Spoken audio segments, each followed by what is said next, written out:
Hello, I'm Larry Wilson. This is webinar number 11, discussing my book, Jesus' Final Victory. Today's presentation concerns Prophecy 9, and this is part 1 of our study on this interesting prophecy. We're going to examine certain elements in the story of the two witnesses. And to make the best use of our time, I assume that you have read Prophecy 9 and you generally understand the role, the purpose, and the identity of the two witnesses. After you watch today's presentation, I hope you will read over Prophecy 9 again. Of course, if you don't have a copy of my book, Jesus' Final Victory, or any other book that I have written, you can freely download them at wakeup.org. Wake Up is a hyphenated word, WAKE-UP,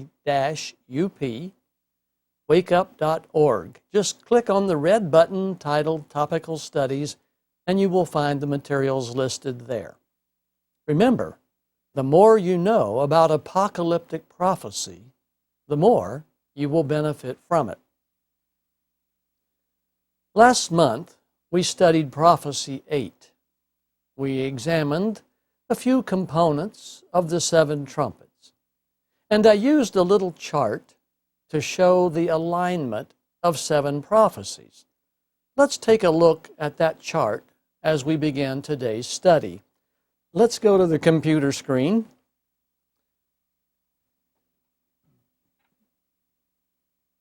Okay, I want you to notice, of course, this chart is not drawn to scale.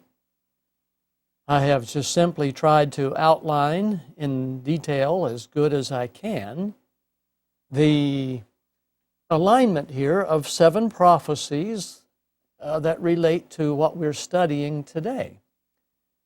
In prophecy number 2, which is found in Daniel 7, we know that the courtroom was seated in Daniel 7, verses 9 and 10.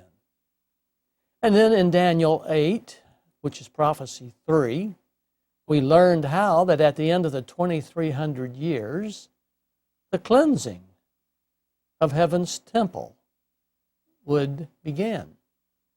That brings us down to the year 1844.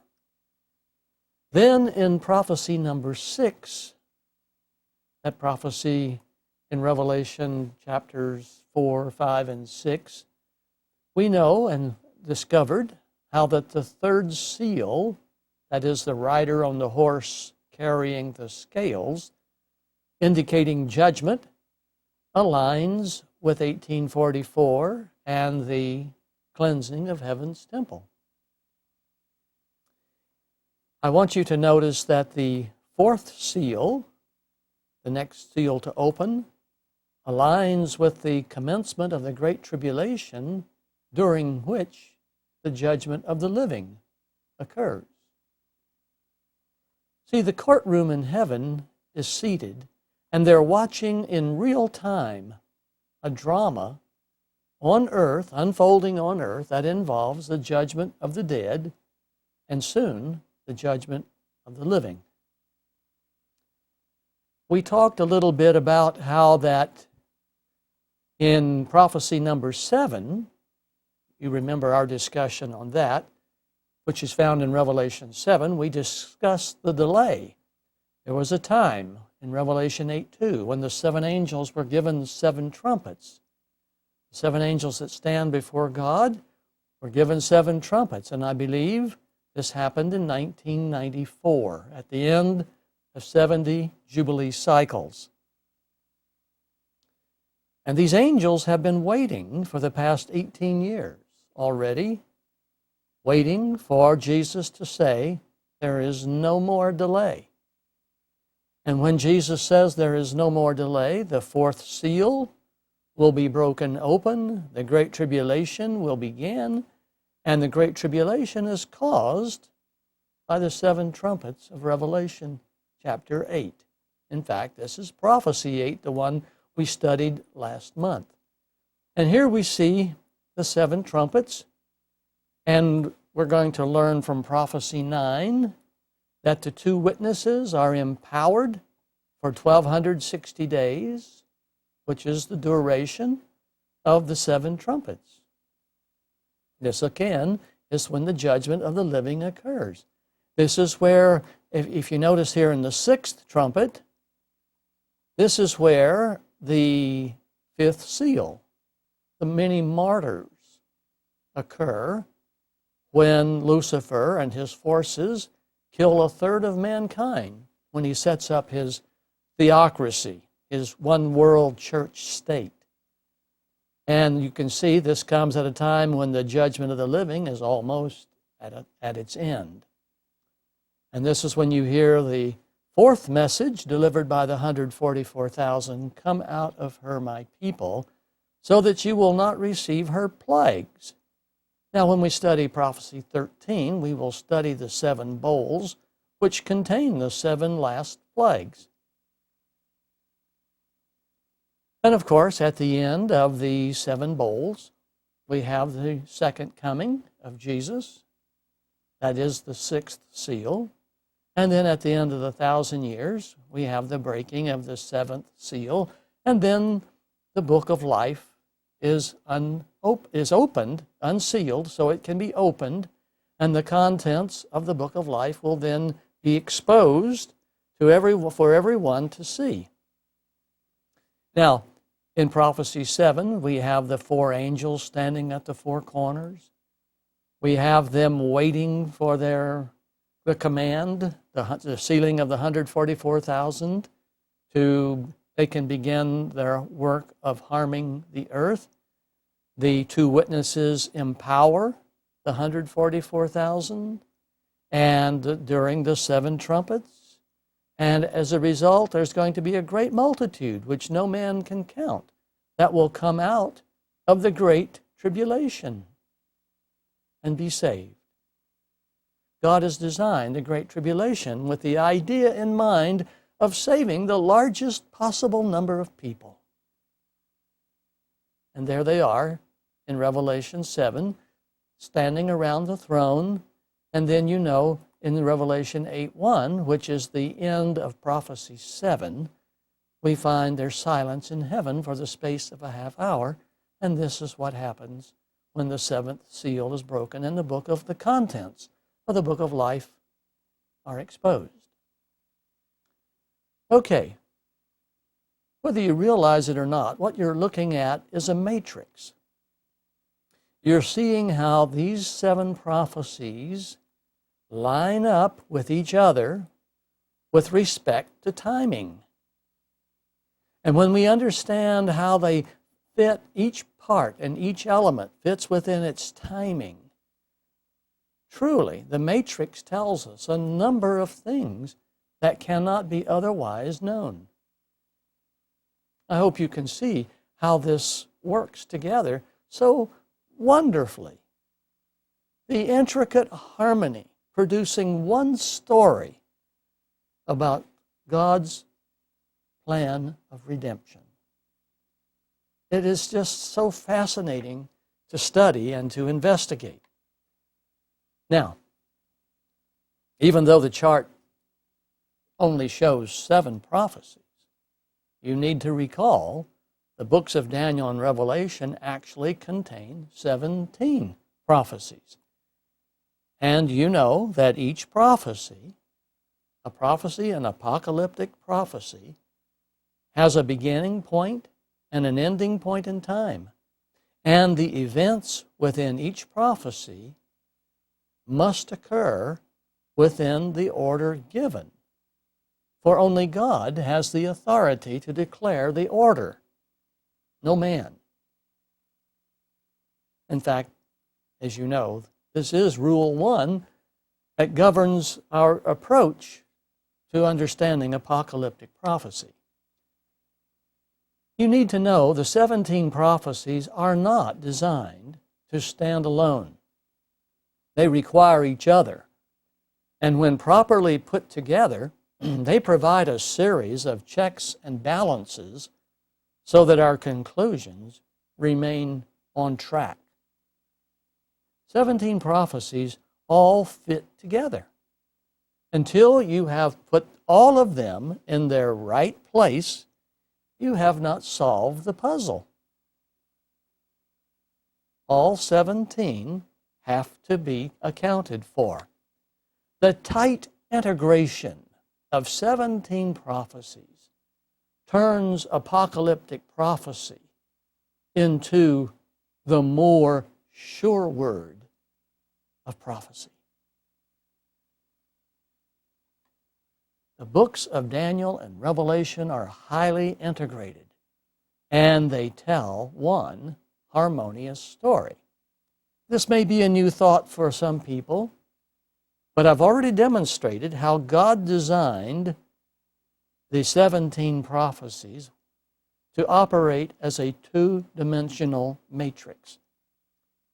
A two-dimensional matrix is a pattern created by rows and columns.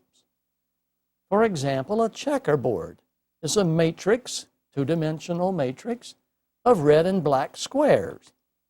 And when all of the prophetic elements in Daniel and Revelation are properly aligned, a matrix occurs. And as I said earlier when we were looking at the chart, this matrix reveals new things which cannot be known otherwise. I've demonstrated it already, and I'll do so again in just a moment.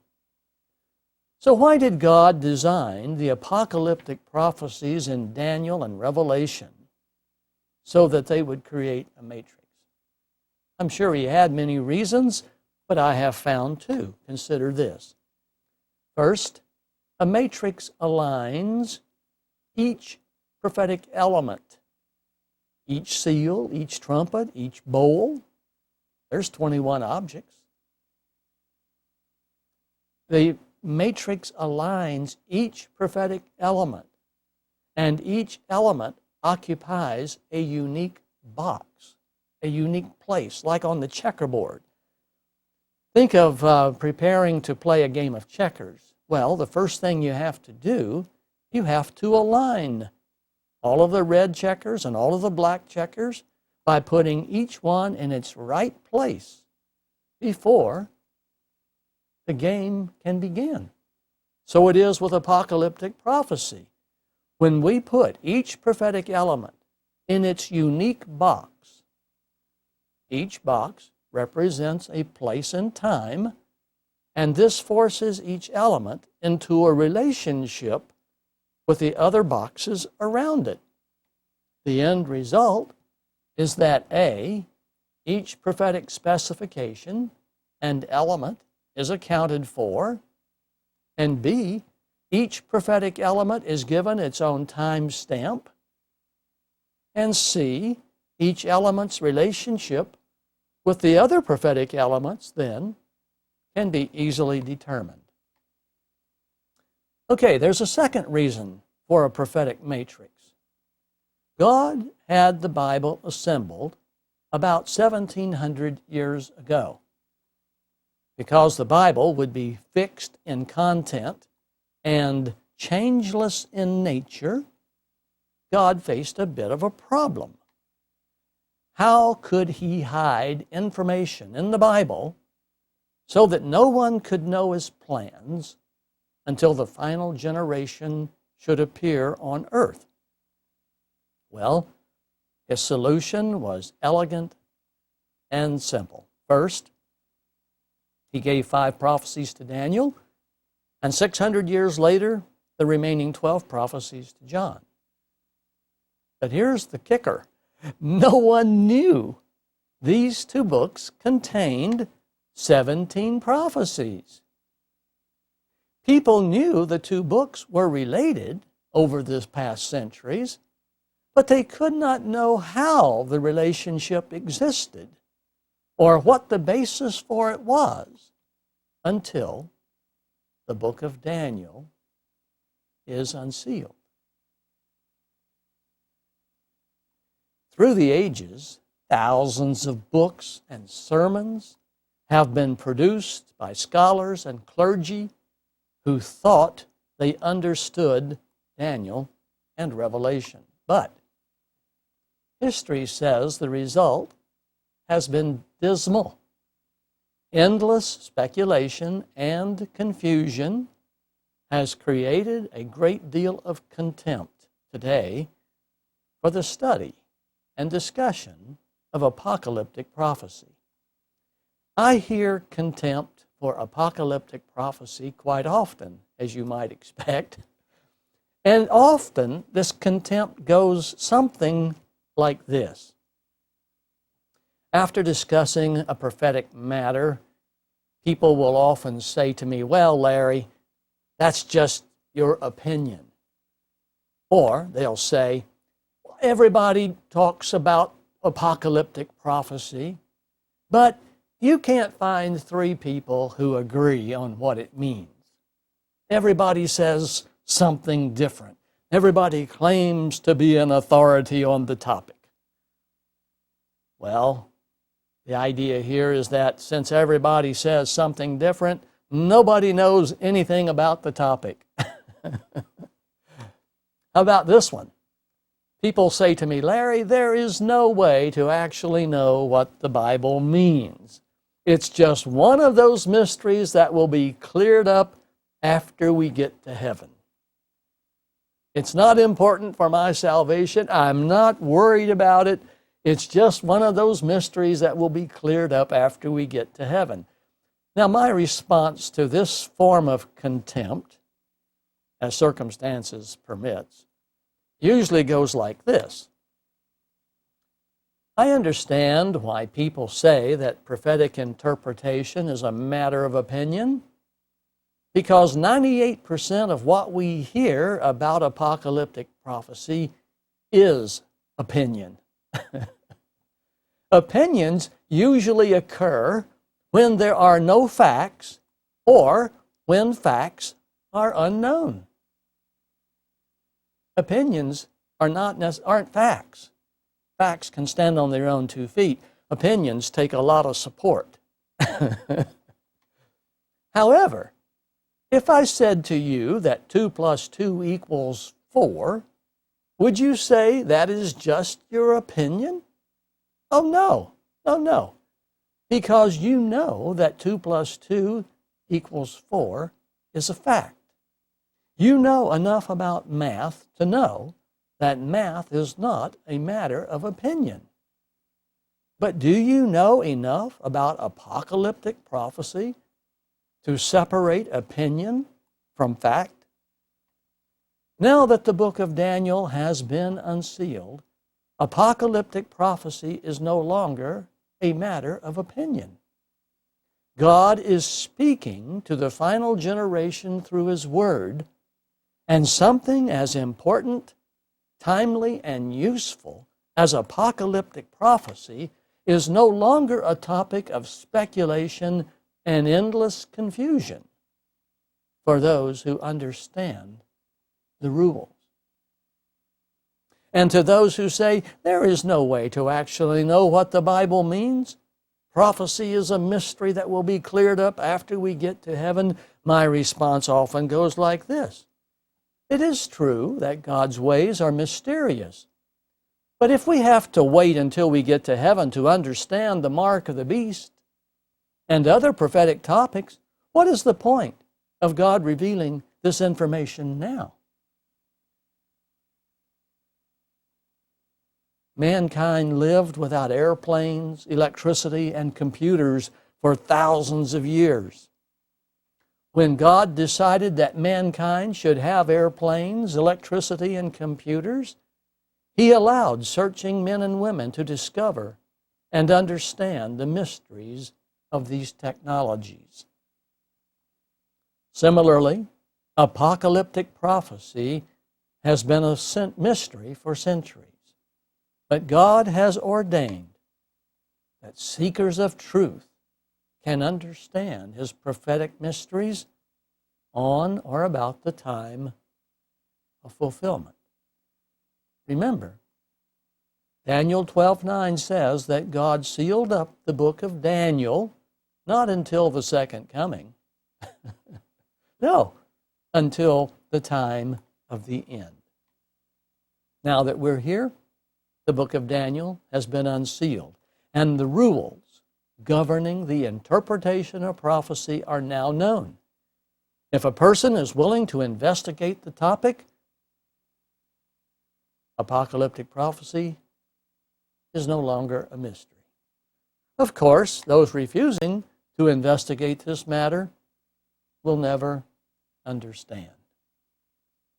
I have a PS coming, and PS does not mean postscript, as you might suspect. Coming from me, PS means profound statement. I rarely say anything profound, but I have a profound statement coming for you, and here it is. PS.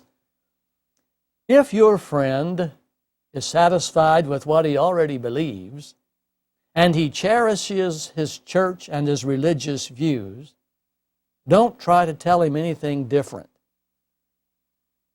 If you do, it will probably end your friendship and your fellowship. Instead, look around for people who have questions. Now, this is profound. Don't try to tell your friends anything different if you know they cherish their church and their religious views. Instead, look around for people who have questions. When valid rules of interpretation are used to interpret apocalyptic prophecy, the end result is a prophetic matrix. And this matrix produces one story, and the really good news is that the Bible makes perfect sense, just as it reads, when you know how to read it. Valid rules eliminate a gazillion private interpretations. Valid rules crush a private interpretation. Valid rules destroys 2,000 years of prophetic interpretation, because valid rules only exist at the appointed time of the end. You can't trust. I'm going to say something that's kind of inflammatory. You can't trust your church's prophetic interpretation. You can't trust any church's prophetic interpretation unless you are using, or your church is using, valid rules of interpretation. And these valid rules only occur at the appointed time of the end, on or about the time of fulfillment. What is a private interpretation? A private interpretation is any interpretation that does not use valid rules. When it doesn't use valid rules, what does it have to do? It has to insert a layer of interpretation or explanation between what is written and what is to be understood. You can't just take the Bible as it reads. Millions and millions and millions of Christians have bought into a dozen private interpretations. They're worthless. Worthless, I tell you, because clergy and scholars and expositors have inserted a layer of interpretation between what is plainly written in God's Word and how it should be understood. Well, when you use valid rules, that doesn't happen. All right, let's go back to the little chart that we were looking at just a minute ago. And I want to demonstrate how the matrix produces things that is otherwise unknown. Take, for example, the computer screen keeps moving my information around here, so let me fix this. Little things get out of, that's the joy of dealing with computers, isn't it? For example, you wouldn't know just by reading along that the timing of the sixth trumpet and the fifth seal perfectly aligns. You wouldn't know just reading along without the matrix that this occurs during the time period of the judgment of the living. You wouldn't know that the courtroom in heaven is seated watching this unfold on earth.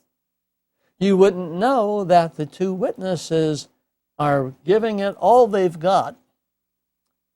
The 144,000 are presenting the testimony of Jesus with great power and authority, when the devil is physically here and then sets up his theocracy on earth. The matrix is telling us all kinds of things. It tells us that the 7 bowls will last 70 days. 10 days per bowl. There's that 7 and 10.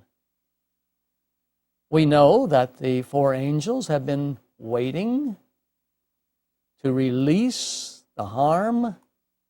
And when Jesus says there's no more delay, the first 4 trumpets are going to destroy 1.75 billion people. Wow. And a third of the earth is going to be burned up.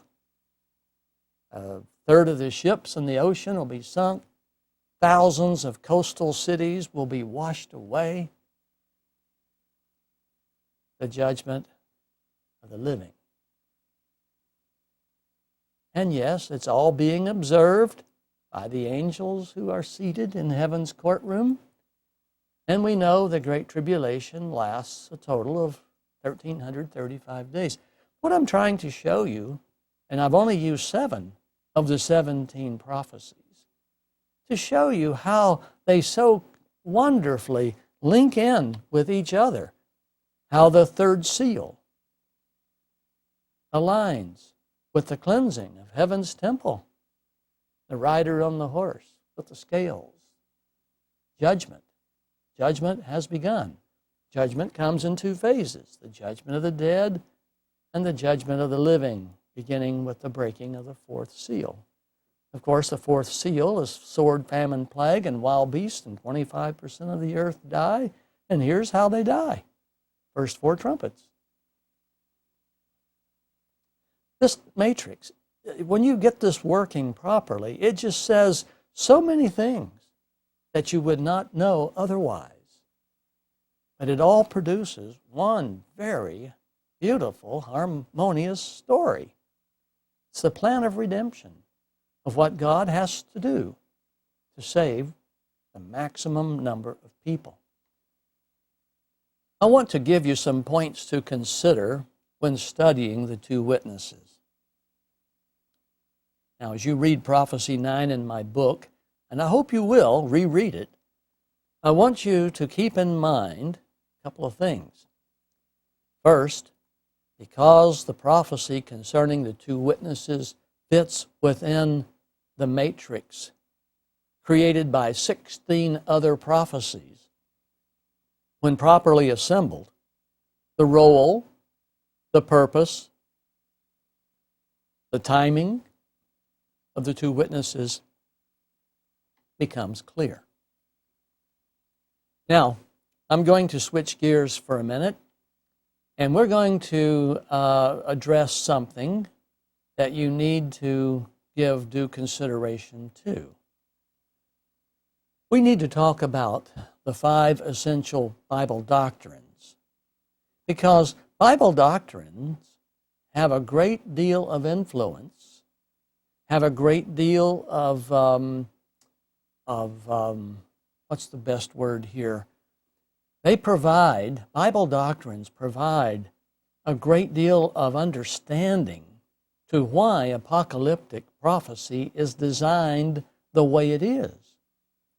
So there are 5 essential Bible doctrines that every Christian should understand, and here they are. They all begin with the letter S, so that makes them easy to remember. Salvation through faith in Jesus Christ alone. There is no other way to be saved other than through faith in God. The second essential Bible doctrine is the state of man in death. What happens when a person dies? And what's the disposition of the dead people? The third essential Bible doctrine is God's seventh-day Sabbath and the role and purpose of His 10 Commandments. The fourth essential Bible doctrine is the doctrine of parallel sanctuaries. There's the temple on earth, which is a parallel of the temple in heaven. We need to understand both the services on earth to appreciate what takes place in heaven. And finally, the doctrine of the second and third coming. Jesus is returning to earth 3 times. The second coming is next. The third coming is 1,000 years after the second coming. So these are 5 essential Bible doctrines which every Christian should be informed about because they relate to each other and to apocalyptic prophecy in the most amazing way. These 5 doctrines can be compared to the foundation of a house.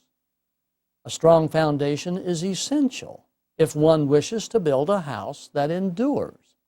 These 5 doctrines provide a strong foundation for those who wish to understand apocalyptic prophecy. For example, many people do not realize that the story of the 2 witnesses builds upon the doctrine of soul sleep. You might say, what? What does the 2 witnesses and their 1,260 days, what does that have to do with the doctrine of soul sleep? Well, let's suppose that Cain and Abel lived and died. And when Abel, the first man to die, when Abel was killed, his body returned to dust, and his soul ceased to exist. That's right. Abel does not exist. The breath of life, that is, the ability to breathe, came to an end. You see, when he was alive, Abel consisted of 3 parts. He had a body, he had the power of the breath of life within him, a gift from God, and that produced a living soul. Okay, Cain lived and died, and when Cain died, his body returned to dust, and his soul ceased to exist. His ability to breathe came to an end. And this is an interesting point. Abel's destiny was not determined at the time of death. Cain's destiny was not determined at the time of death. Apocalyptic prophecy teaches that the destiny of both men would be determined later on. Neither man, Cain or Abel, went to heaven or to hell at the time of death, and neither man is conscious or aware of anything taking place on earth today. Simply said, both men are sleeping in their graves, waiting for Judgment Day. Now, when sin began, God set a time for Judgment Day. Paul mentions this in Acts 17:31. He says, "For the Father has set a day when He will judge the world with justice And who's going to do the judging? The man he has appointed. And he has given proof of this to all men by raising him from the dead. So the Father has set a day when he will judge the world. He has not yet judged, when Paul wrote this, he had not yet judged Cain or Abel. The judgment of the dead began in 1844. Of course, they've been judged since 1844. But when Paul wrote this in the first century A.D., he was still looking forward to a time when the Father would judge the world. And who's going to be the judge? Jesus says in John 5:22, the Father judges no one, but has entrusted all judgment to who? To the Son. 2 Corinthians 5:10, Paul says, for we must all appear before the judgment seat of Christ, that each one may receive what is due him for the things done while in the body, whether good or bad. According to apocalyptic prophecy, 1844 was a predetermined date set up by the Father for judging the dead when sin began, thousands of years ago. Now, watch this. The language used in Daniel 8 to describe the judgment of the dead is this: cleansing the temple. If a person doesn't understand the doctrine of the earthly and heavenly temples, how can he understand the meaning of the phrase, cleansing the temple? In addition to this, if a person doesn't understand what transpired on the earthly day of atonement, how can he understand the judgment day process in heaven's temple? You see, the doctrine of the earthly and heavenly temples teaches us that Judgment Day involves an investigation of each person's life and the assignment of each person's guilt. Ecclesiastes 12:14 is very clear. For God will bring every deed into judgment, including every hidden thing, to determine, to investigate whether it is good or evil. There's an investigation. And what is God investigating? Every deed. Wow. This is serious.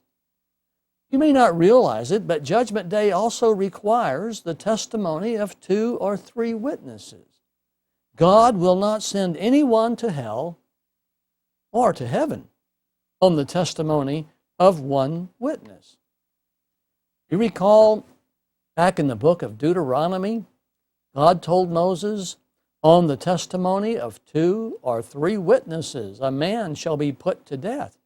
But no one shall be put to death on the testimony of only one witness.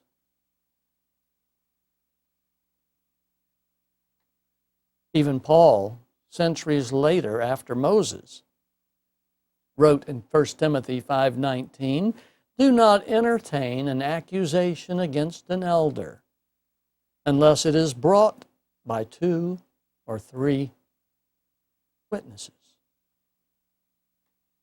Why are 2 or 3 witnesses necessary? Because, to be fair, God requires the affirming testimony of 2 witnesses or 3 before guilt or innocence can be determined. If a judge only uses the testimony of a plaintiff and a defendant, their testimony cancels the other. Therefore, when it comes to disputable matters, 2 or 3 witnesses are required. Since Abel was the first man to die, let's assume that he was the first person judged when Jesus began the Judgment Day process in 1844. Let's also assume that Cain was the second person to be judged so that we can examine 2 different outcomes. When Jesus investigated Abel's life, he used 3 witnesses. We're going to take a break here. We'll be right back after this intermission.